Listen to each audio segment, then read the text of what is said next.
Salut, chers bien-aimés auditeurs, et soyez bénis. Vous suivez l'émission Au moule de la transformation spirituelle du ministère École de Christ, présentée par l'homme de Dieu Daniel Jérémie Donguereye.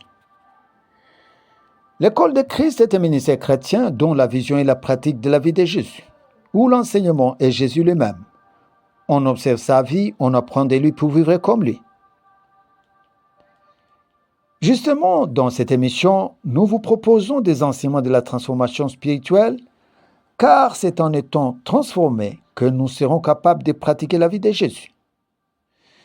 Je rappelle que la transformation spirituelle est le changement du cœur, du caractère, des comportements, des mentalités, d'habitudes pour les conformer à ceux de Jésus. Alors, soyez bénis.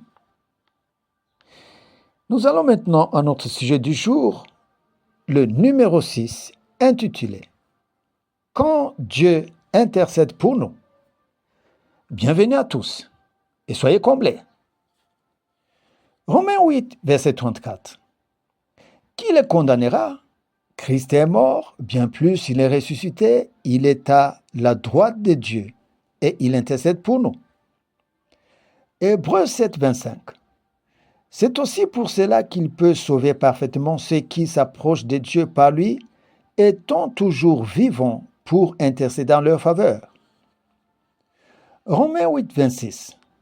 De même aussi, l'Esprit nous aide dans notre faiblesse, car nous ne savons pas ce qui nous convient de demander dans nos prières. Mais l'Esprit lui-même intercède par des soupirs inexprimables. Amen. Dans ces passages de Romains 8, 34 et Hébreux 7, 25, on nous montre que c'est Jésus qui intercède pour nous. Tandis que dans Romains 8, 26, c'est le Saint-Esprit qui le fait.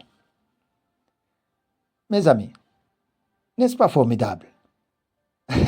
Incroyable. Voir un Dieu qui s'occupe de toi, intercède pour toi, qui fléchit ses genoux pour toi. Formidable, fantastique, franchement. Alors, ici, dans ce titre, quand je parle de Dieu, c'est pas Dieu le Père. Je juste paraphrasé, sinon c'est Jésus et le Saint-Esprit. Comme eux-mêmes sont Dieu, vous comprenez la Trinité, alors j'ai dit que non, c'est Dieu qui intercède pour nous. Je crois que ça ne dérange pas. C'est bien clair. Il n'y a pas de problème. Alors, soyez bénis. Eh oui.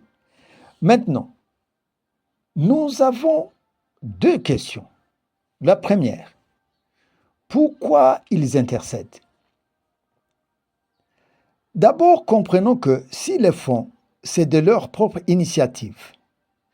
Personne n'est allé leur demander ces services. Personne. C'est venu de Dieu lui-même. Ce qui nous fait comprendre ceci, et c'est cela la première réponse, s'ils le font, c'est parce que Dieu brûle du désir de nous exaucer. Il le veut ardemment. Sinon, il n'allait pas prendre cette initiative sans qu'aucune personne ne le lui demande. Non. Si c'est venu de lui-même, cela veut dire que l'exaucement est une garantie. Es-tu d'accord avec moi?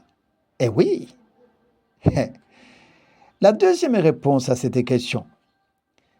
Dieu a compris que nos prières ont des lacunes, des failles, sont maladroites, mal formulées et ont des barrières. Ainsi, il fait intervenir les professionnels de la prière. Là, c'est Jésus et le Saint-Esprit. Est-ce que tu comprends comme moi que Christ est le professionnel de la prière? Le Saint-Esprit est le professionnel de la prière? Bien évidemment, ils sont des professionnels. Dieu s'est dit, mais ces pauvres gens sur terre, avec des barrières à leur prière, ils ne s'en sortiront pas.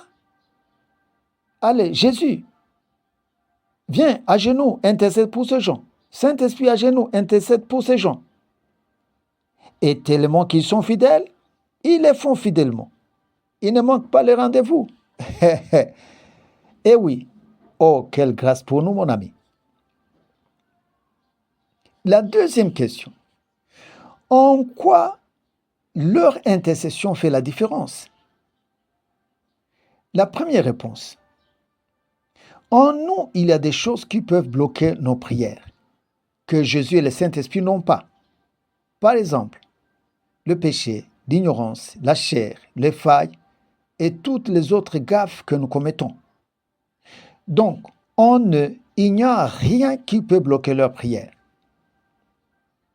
Deuxième réponse, le diable peut bloquer nos prières, mais eux, d'abord, ils sont au ciel, au-dessus du diable, et ils sont plus puissants que lui. Donc, le diable est incapable de combattre leurs prières pour nous. Alléluia.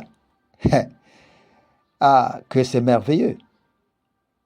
Troisième réponse, l'exaucement est certain. Pourquoi? Comment Dieu peut ne pas exaucer leurs prières? Ça ne s'explique pas. D'abord, ils n'ont pas de barrière à leur prière. Et c'est Dieu qui a pris l'initiative qu'ils intercèdent pour nous. D'où leur exaucement est garanti. C'est certain. En ta faveur, bien sûr. Non, si j'étais toi, franchement, j'allais l'acclamer et l'exalter parce que c'est fort. C'est fort. Vous savez, nous avons appris beaucoup de choses dans la parole de Dieu. Mais beaucoup de chrétiens n'ont pas encore réalisé cette dimension où il y a le ciel qui intercède pour nous. Non, nous devons le réaliser. Nous le devons le réaliser. Alléluia. Écoutez, en définitive, j'aimerais que tu comprennes ces 6 choses complémentaires. La première, réalise combien tu as de la valeur devant Dieu. Imaginez-vous un Dieu qui intercède pour toi. Non, tu as de la valeur. Tu es noble. Que c'est formidable, que c'est fantastique, que c'est sublime. Vraiment. Deuxième chose, réalise que ta solution est quelque part. C'est clair. Vous qui priez sans solution, vous qui combattez sans solution, vous cherchez Dieu, vous ne le trouvez pas, les problèmes restent des problèmes. Non, il y a encore de l'espoir et de l'espérance. Tes prières ont des appuis. Et quels appuis? Des appuis sûrs. Là, ne t'inquiète pas. Aucune crainte. Alléluia. Même si tes prières ne tiendraient pas la route, présenteraient des failles, auraient d'obstacles, il y a quelqu'un. Il y a quelqu'un qui s'en occupe. Et Dieu ne peut pas refuser son intercession. Alléluia. Troisième chose, toi tel que tu es là, prie tel que tu le peux, sachant qu'au ciel, il y a quelqu'un qui complète ta prière. Prière efficace, bien faite, que Dieu ne peut refuser. Écoutez, refuse de dire que ta prière n'est pas écoutée par Dieu. Parce que tout ce que je suis en train de vous dire balaye cet argument. Donc, réactive ta foi par tes paroles et sois certain que tout ce que tu présentes à Dieu comme sujet de prière, la réponse est là, la victoire est là. Alléluia. J'aimerais que tu me comprennes avec une intelligence spirituelle et les yeux spirituels. N'aie plus peur de tes problèmes, de tes préoccupations, parce qu'il y a quelqu'un à côté qui appuie ta prière. Es-tu d'accord avec moi? Non, il faut en être d'accord. Alléluia. Troisième chose. Ah oui, nous sommes à la quatrième chose. Va dire au diable Tu m'as longtemps trompé. Aujourd'hui, je t'ai eu. Cinquième chose, dis à ta chair, tu crées des barrières à ma prière. Désolé car au ciel, il y a quelqu'un qui la complète. Voilà. Sixième chose enfin, va dire aux ennemis de ta prière, les chiens aboient et la caravane passe.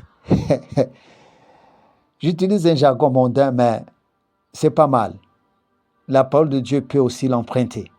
Parce que ça ne suffit pas les chiens, je n'injure personne, mais je complète juste mon argument pour te faire comprendre un peu ce que je suis en train de dire. Alors, que Dieu vous bénisse, bien-aimés. Que la grâce de Dieu soit sur vous. Nous sommes à la fin de notre émission. Soyez comblés. À la prochaine et ne ratez surtout pas les prochains numéros. Bye bye.